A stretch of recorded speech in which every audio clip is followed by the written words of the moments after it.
Assalamualaikum warahmatullahi wabarakatuh.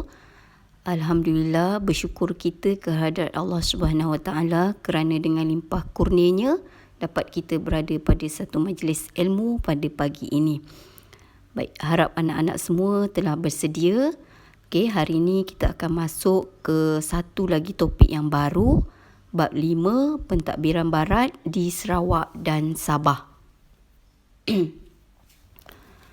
Baik, jadi untuk makluman anak-anak, bab 5 terdapat 4 subtopik, iaitu latar belakang pemerintahan tempatan di Sarawak dan Sabah, perluasan kuasa dinasti Brooke di Sarawak, perluasan kuasa syarikat Borneo Utara British di Sabah, dan bentuk pentadbiran barat di Sarawak dan Sabah.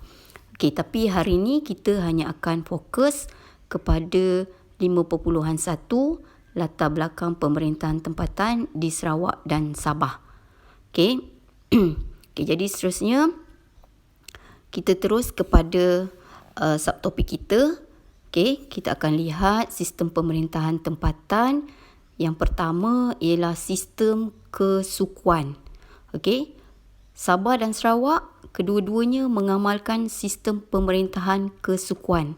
Namun begitu, terdapat beberapa aspek persamaan dan perbezaan. Persamaan dari aspek asas sistem, dan peranan pemimpin. Kalau kita lihat, kedua-dua negeri tersebut menekankan kepada pegangan dan kepatuhan kepada adat masyarakat. Dan peranan pemimpin, kalau kita lihat kedua-dua ketua suku Sabah dan Sarawak dilantik menjadi orang tengah menyelesaikan pertelingkahan dalam kalangan penduduk dan memastikan keharmonian berkekalan. Dari aspek perbezaan, bagi suku kaum yang terlibat adalah berbeza. Kalau anak-anak masih ingat, kita pernah belajar berkaitan dengan Sabah dan Sarawak semasa di tingkatan 2. Yang berkaitan dengan kumpulan etnik lah. Kalau di Sarawak saja dianggarkan terdapat lebih kurang 27 etnik lah. Manakala di negeri Sabah terdapat kira-kira 34 kumpulan etnik. Jadi di Sarawak antara kumpulan etnik yang terlibat ialah Iban, Bidayuh, Kenyah, Kelabit, Kayan. 3K. Kenyah, Kelabit, Kayan. Manakala di Sabah kita ada kumpulan etnik Kadazan Dusun, Murut dan Bajau. Aspek perbezaan yang kedua ialah dari aspek gelaran ketua rumah, yang mana gelaran bagi pemimpin ataupun ketua-ketua kaum atau suku tadi adalah berbeza. Contohnya kalau kita lihat bagi masyarakat Iban, pemimpin utama mereka ialah tuai rumah. Tuai rumah. Di mana pemimpin ni anak-anak dilantik berdasarkan kepada faktor keturunan dan kebolehan peribadi lah yang ada pada mereka. Itu bagi masyarakat Iban. Bagi masyarakat Bidayuh dipanggil tua kapung. Tua kapung. Bagi masyarakat Kenyah dipanggil peran lepuh. Peran lepuh. Bagi masyarakat Kayan dipanggil kelunan marin. Kelunan marin. Dan Melanau dipanggil menteri. Menteri. Bagi sistem kesukuan Sabah, gelaran tuan rumah, gelaran ketua rumah dipanggil orang tua. Orang tua ataupun ketua kampung. Yang mana ketua kampung ni atau orang tua ni bertanggungjawab menyelesaikan pertikaian yang wujud dalam suku mereka lah. Tapi kecuali masyarakat Bajau, masyarakat Bajau di pantai timur Sabah, ketua mereka dipanggil Mat Toa. Mat Toa. yang menjadi pelindung adat dan menjaga kepentingan anak buah mereka lah. Okey, selain daripada itu, sistem kesukuan Sabah juga terdapat sistem pemerintahan majlis kampung, yang mengundang ini majlis kampung dan tukang-tukang adat. Okey, majlis kampung ni tugasnya membantu orang tua dalam pengurusan adat dan kehidupan seharian.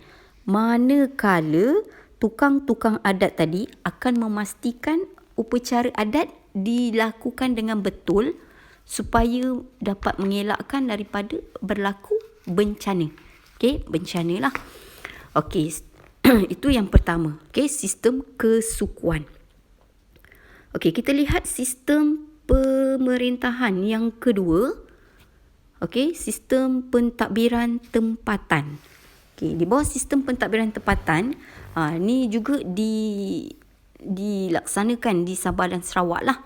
Kalau kita lihat sistem pentadbiran tempatan di Sarawak dipengaruhi oleh Kesultanan Brunei. Kesultanan Brunei. Jadi sistem pemerintahan ini telah dipecahkan kepada 3 bahagian, iaitu Sungai Kerajaan, Sungai Tulin dan Sungai Kuripan. Jadi Sultan Brunei telah melantik wakil-wakil baginda lah untuk memerintah wilayah-wilayah yang tersebut lah. Wilayah-wilayah yang berkaitan. Contohnya kawasan Sungai Sarawak ditadbir oleh Datuk Patinggi, Datuk Bandar dan Datuk Temenggung. Manakala kawasan-kawasan Sarawak di kawasan pedalaman akan ditadbir oleh orang kaya. Dipanggil OK lah, ataupun orang kaya seperti orang kaya Beti, orang kaya Antau, orang kaya Juga, dan orang kaya Gasing. Itu pentadbiran di Brunei. Di pentadbiran di Sarawak. Sistem pentadbiran di pentempatan sistem pentadbiran tempatan di Sabah pula dipengaruhi oleh Kesultanan Brunei dan Sulu. Kesultanan Brunei dan Sulu. Di mana kuasa Kesultanan Brunei berasaskan sistem penguasaan tanah. Yang mana baginda akan melantik wakil sultan atau pembesar untuk mentadbir wilayah tersebut lah. Manakala Sultan Sulu pula akan melantik wakilnya yang dipanggil Datu. Jadi itu pentadbiran tempatan di Sarawak dan juga di Sabah. Kita lihat sistem pemerintahan yang ketiga dipanggil sistem kedatuan di Sarawak.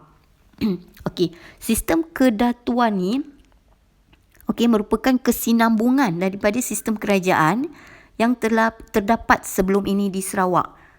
Ini adalah sistem pemerintahan tradisi masyarakat Melayu di Sarawak lah. Jadi sistem ini sistem kedatuan ni berpusat di sekitar Sungai Sarawak. Di sekitar Sungai Sarawak. Jadi kita lihat contoh Kerajaan Sawaku. Kerajaan Sawaku ni merupakan antara kerajaan Melayu awal lah, yang wujud di Sarawak. Selain daripada Kerajaan Sawaku, Kerajaan Kalaka, Kerajaan Samadong dan Kerajaan Melano. Jadi Kerajaan Sawaku ni telah ditadbir oleh Datu Merpati Jepang. Secara turun-temurun lah. Yang mana mereka menggunakan gelaran Datu Patinggi, Datu Bendahara, Datu Temenggung. Jadi mereka ni akan berkuasa mentadbir Sarawak tanpa campur tangan daripada Kesultanan Brunei. Ini di bawah sistem kedatuan Sarawak. Sistem kedatuan Sarawak. Seterusnya kita lihat sistem yang keempat. Sistem yang keempat dipanggil sistem ketua bebas. Ini di Sabah. Di Sabah, di mana sistem ini sistem ketua bebas di Sabah ni, anak-anak, Okey, dilaksanakan di kawasan-kawasan yang kuasa Sultan Brunei dan Sulu agak lemah dan tidak berkesan. Okey, jadi bagi individu yang mempunyai sifat berani, sikap berani dan ada ciri-ciri keperwiraan, seseorang tokoh yang berani mencabar kewibawaan Sultan, mereka layaklah menjadi ketua bebas. Menjadi ketua bebas. Okey, contohnya Sharif Osman. Beliau berkuasa di daerah Marudu pada tahun 1830 hingga 1840.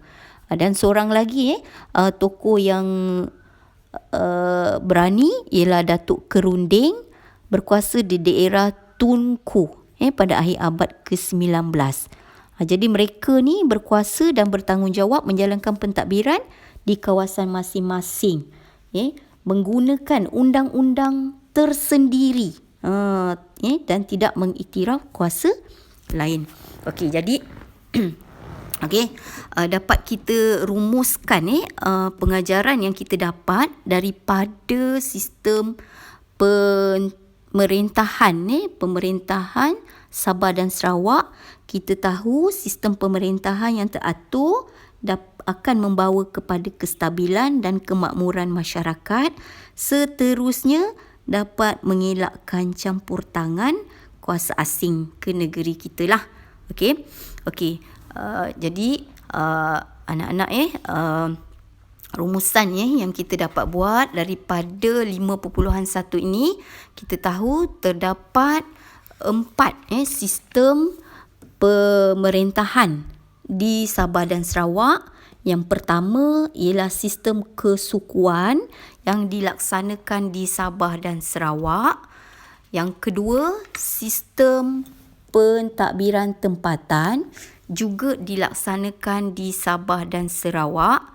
Yang ketiga ialah sistem kedatuan di Sarawak. Dan yang keempat ialah sistem ketua bebas di Sabah.